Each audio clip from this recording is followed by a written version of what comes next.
senjata untuk menghadapi kedua ujian ini. Apa senjata itu? Kata Rasulullah sallallahu alaihi wasallam, ajaban li amril mu'min, inna amrahu kullahu lahu khair, wa laysa dzalika illa lil mu'min. In asabatu sarra syakar, wa in asabatu darra sabar.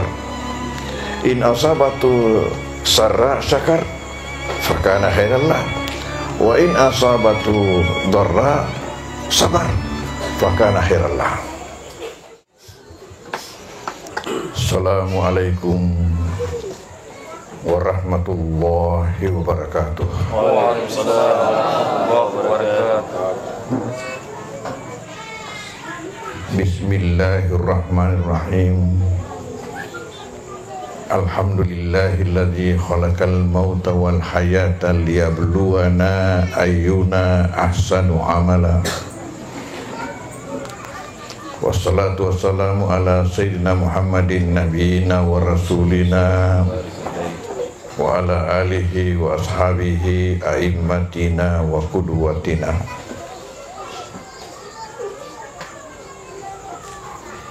Hadirin hadirat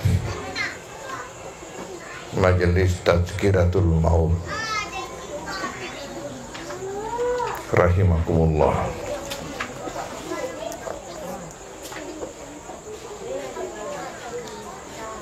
Kita manusia dalam hidup ini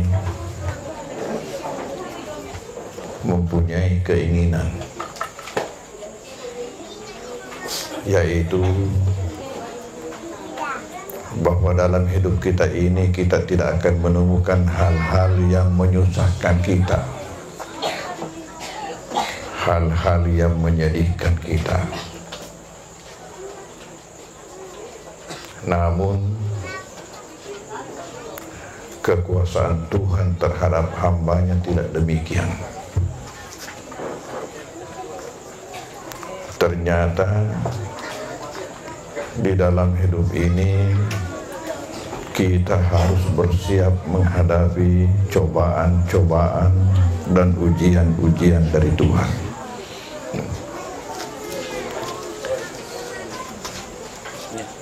Di dalam surat Al-Ankabut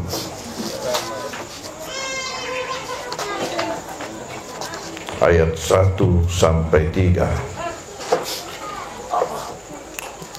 di situ Allah berkata, Bismillahirrahmanirrahim. Alif lam mim. Ahasiban nasu ayyutraku ayyaqulu amanna wa hum la yuftanun. Wa laqad fatanna alladzina min qablihim falaya'lamanallahu alladzina sadaqu wa la ya'lamanallahu al-kadzibin.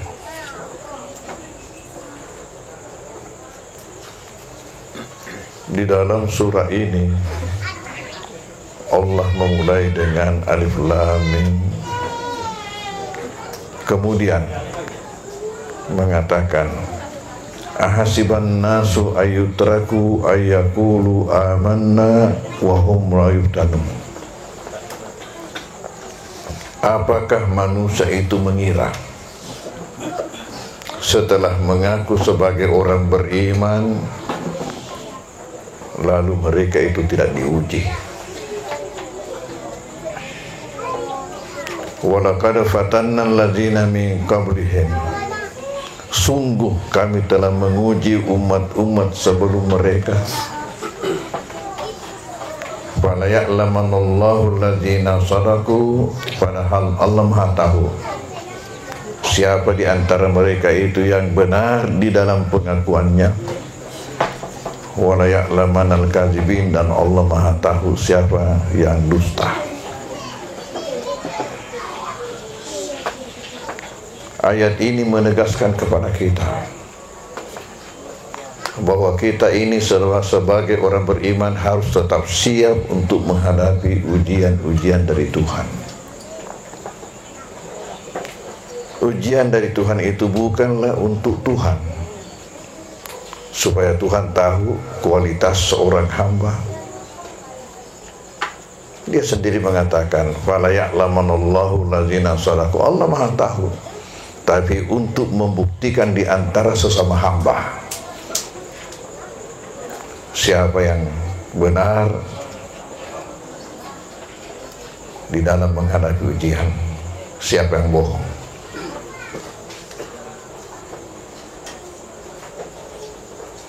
Lalu ujian ini bagaimana modelnya? Kita di dalam hidup ini inginnya datar saja kehidupan kita itu. Tetapi ternyata ketentuan Tuhan tidak demikian. Hidup ini bergelombang. Ada masa pasang, ada masa surut.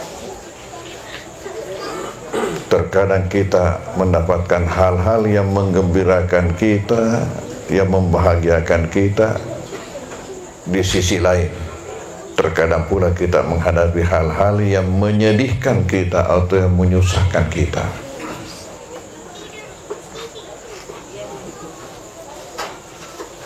Pada malam hari ini kita berkumpul di tempat ini untuk membagi duka pada saudara kita yang mendapatkan musibah dengan dipanggilnya menghadap almarhumah Hartini binti Sulaiman.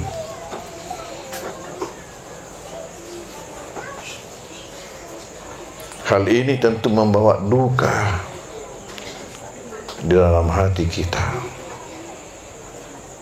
Tapi taulah saudaraku, bukan Anda yang sendirian merasakan itu. Kita bagi bersama dengan semua yang hadir di tempat ini dan juga yang tidak sempat hadir di tempat ini. Siapa yang kenal baik dengan almarhumah?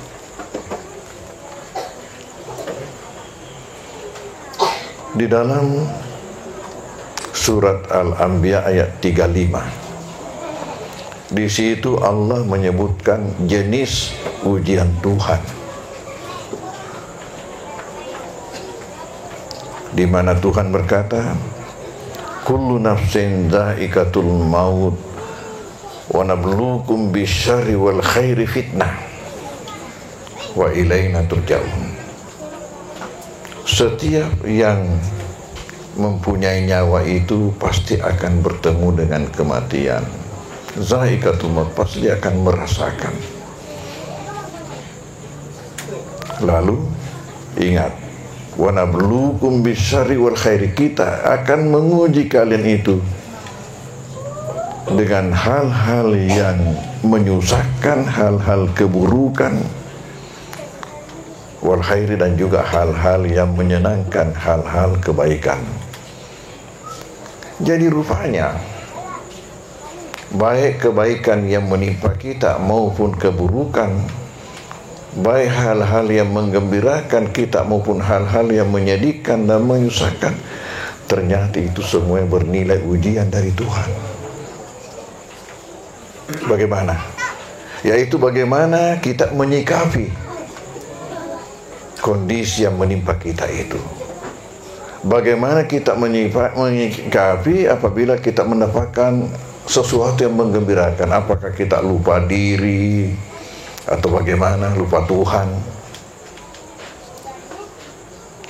Demikian juga sebaliknya, ketika mendapatkan hal-hal yang menyedihkan atau menyusahkan, bagaimana kita menyikapinya?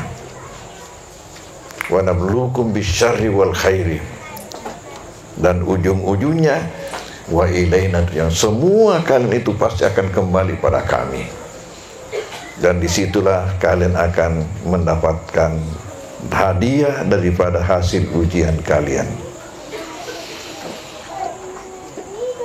Lalu di dalam menyikapi dua hal tadi yang merupakan ujian dari Tuhan, Rasulullah sallallahu alaihi wasallam membekali kita senjata untuk menghadapi kedua ujian ini. Apa senjata itu? Kata Rasulullah sallallahu alaihi wasallam, ajaban li amril mu'min, inna amrahu kullahu lahu khair, wa laysa dzalika illa lil mu'min. In asabatu sarra syakar, wa in asabatu darra sabar. In asabatu sarra syakar fakana khairan lah, wa in asabatu darra sabar fakana khairan lah. Dalam hadis ini Rasulullah menyampaikan kepada kita senjata untuk menghadapi kedua jenis ujian, ujian kesenangan dan ujian kesusahan. Beliau mengatakan ada suatu hal yang menakjubkan perihal orang yang beriman sebenarnya itu. Walaysa zalika illal mu'min, dan tidak ada yang memiliki ini kecuali hanya bagi orang beriman. Di dalam hal menghadapi dua jenis ujian tadi itu. Bagaimana kata Rasulullah? In asabatu sarra syakar. Orang beriman itu mau tahu, apabila ia ditimpa oleh sesuatu yang menyenangkan atau menggembirakan, ia cerdas untuk bersyukur. Inilah senjata menghadapi kesenangan, yaitu kesyukuran. Sebaliknya, apakah akhirnya maka kesyukuran ini membawa positif lagi, kebaikan lagi kepadanya. Kenapa? Karena Tuhan berkata di dalam surat Ibrahim, wa ista'adzana rabbukum la in syakartum la azidannakum. Ingat ketika Tuhan menyampaikan pengumuman bahwa jika sekiranya kalian bersyukur, pasti saya akan tambahkan nikmatku kepadamu.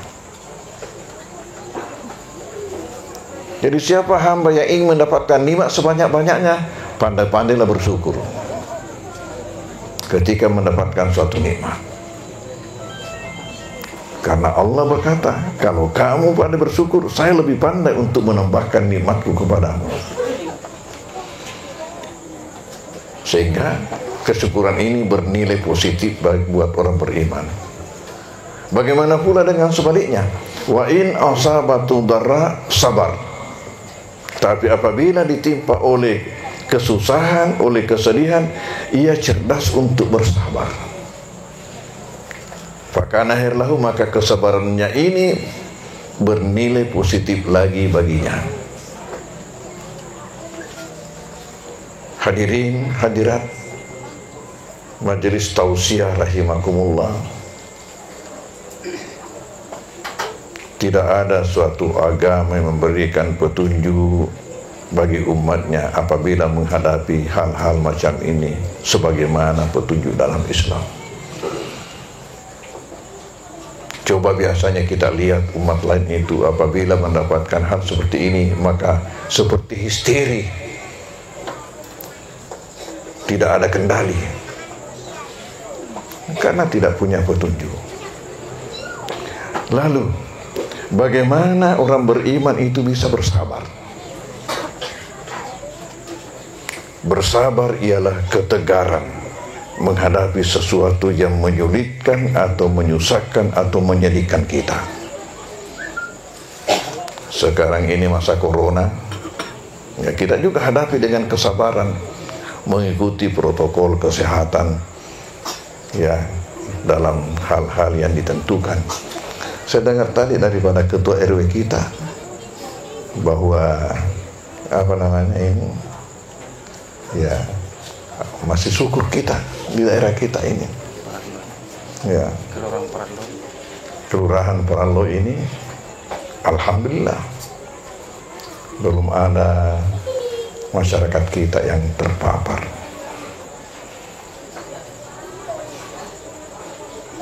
Di samping protokol kesehatan itu, tentunya ini juga disesuaikan dengan kondisi wilayah masing-masing. Dalam hal-hal di mana memang betul-betul merah, ya kita harus ikuti betul. Tapi di mana hal-hal yang beda, tentu juga sikap kita berbeda. Ada satu hal yang saya lihat sepertinya dilupakan oleh protokol kesehatan, yaitu apa? perlunya kita memperbanyak doa. Tidak dimasukkan itu hanya cuci tangannya, hanya ya apa namanya, ya bagaimana cara, apa ya, maskernya, tapi tidak ada dicantumkan itu. Sebagai negara yang berpancasila, berketuhanan yang Maha Esa, jangan lupa Tuhan. Ini kan ciptaan Tuhan.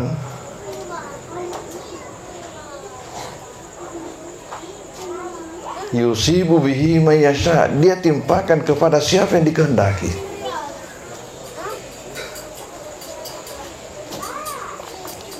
Bagaimana kita bersabar?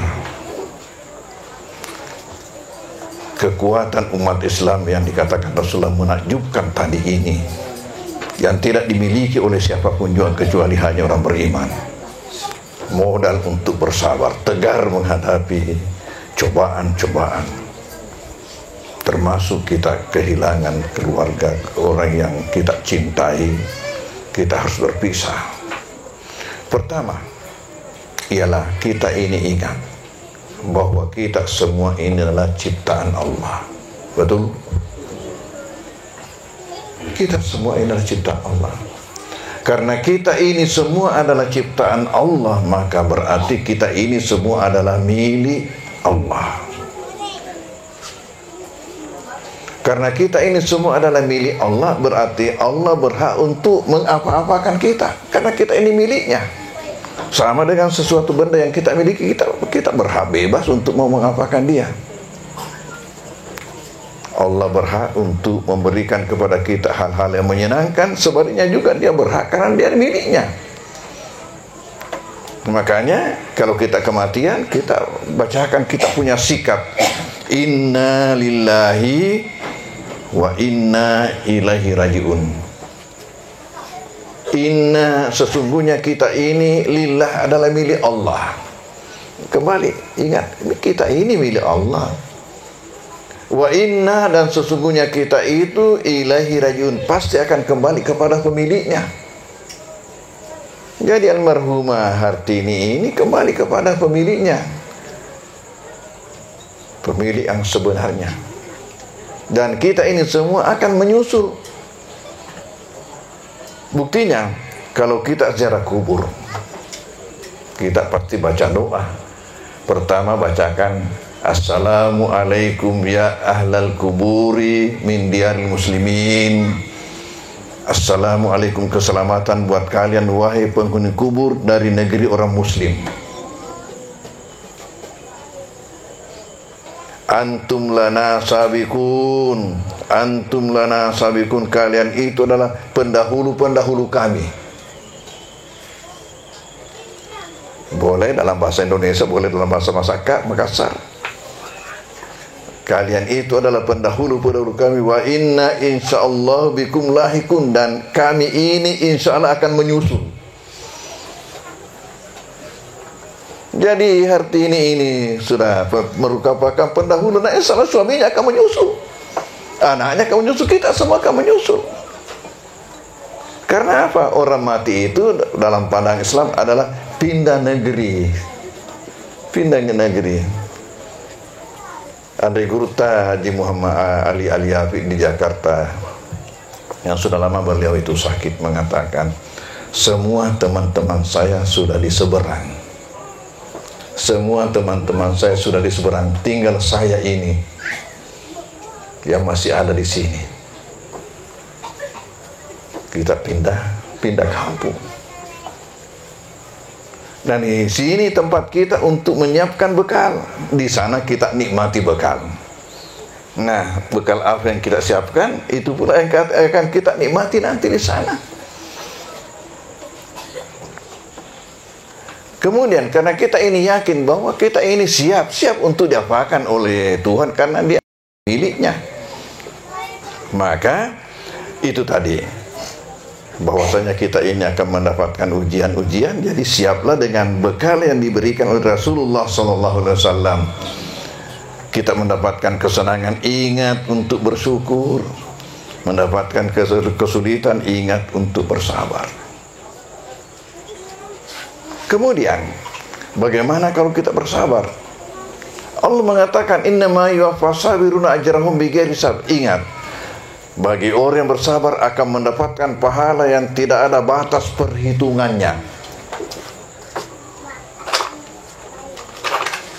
Mengapa? Puasa itu Tuhan mengatakan, puasa ini adalah bagian saya. Maksudnya saya tidak serahkan kepada malaikat untuk menghitung pahala hambaku yang berpuasa. Kenapa? Karena masalah kesabaran. Kesabaran yang dihadapi seorang hamba yang berpuasa tidak sama yang satu dengan yang lainnya. Sementara Tuhan mengatakan innama yuwaffas sabiruna ajrahum bighairi hisab, bahwasanya pahala orang-orang yang bersabar itu adalah tidak ada batas perhitungannya. Kita bersabar. Kemudian seorang yang bersabar itu, apa kata Allah? Ulaika alaihim salawatum min rabbihim wa rahmah wa ulaikumul muhtadun. Orang-orang yang bersabar itu adalah mendapatkan ampunan dan rahmat dari Allah, dan mereka itu digolongkan di dalam hamba-hamba yang mendapatkan petunjuk. Alhamdulillah kalau memang demikian. Selain daripada itu, ada juga di dalam ajaran agama kita mengatakan apa? Fa inna ma'al usri usra, inna ma'al usri usra. Di balik kesulitan itu ada kemudahan. Di balik kesedihan itu ada kegembiraan. Hal-hal inilah semua yang membuat orang beriman itu untuk tegar menghadapi ujian-ujian yang diberikan kepadanya oleh Allah. Makanya di dalam surat Al-Mulk dikatakan huwallazi khalaqal mauta wal hayata liyabluwakum ayyukum ahsanu amala. Dialah yang menjadikan kematian, dialah yang menjadikan kehidupan, ujung-ujungnya apa? Liyabluwakum, untuk menguji kalian siapa di antara kalian itu mampu untuk berbuat yang sebaik-baiknya. Hadirin hadirat majelis tausiah rahimakumullah, mudah-mudahan kita ini semua keluarga, ya khususnya suami almarhum itu, ya bisa menggunakan senjata yang kita dapatkan dari Rasulullah SAW, yaitu bersabar menghadapi cobaan ini. Karena inilah ketentuan yang tidak bisa kita elakkan dalam kehidupan kita. Mudah-mudahan saja supaya kita ini mendapatkan rahmat maghfirah dari Allah Subhanahu wa taala, dan tidak ada jalan lain. Itu ketentuan, setiap orang itu sudah ada ukurannya dari Allah. Sudah memang tiba saatnya, adapun pintunya macam-macam, tapi memang sudah tiba saatnya harus kita terima dengan pasrah, dengan sabar, dengan tawakal, dengan ikhlas. Kemudian semoga kita ini bisa mendapatkan pelajaran, mengambil pelajaran bahwa dengan meninggalnya Hartini ini yang berarti mendahului saya, berarti suatu saat pasti saya juga akan menyusul, karena Tuhan sudah mengatakan kullu nafsin za'iqatul maut. Dan karena itu mari kita persiapkan diri sebaik-baiknya. Di mana ada kesempatan untuk berbuat baik, jangan sia-siakan, karena tidak selamanya kesempatan baik itu berulang pada diri kita. Tetapi di mana ada kesempatan berbuat jahat, tolong dipikirkan baik-baik, karena setiap yang kita lakukan, baik atau jahat, itu semuanya akan terpulang kepada kita sendiri yang melaksanakan. Mudah-mudahan ada berkahnya. Lebih kurangnya mohon dimaafkan. Wassalamualaikum warahmatullahi wabarakatuh.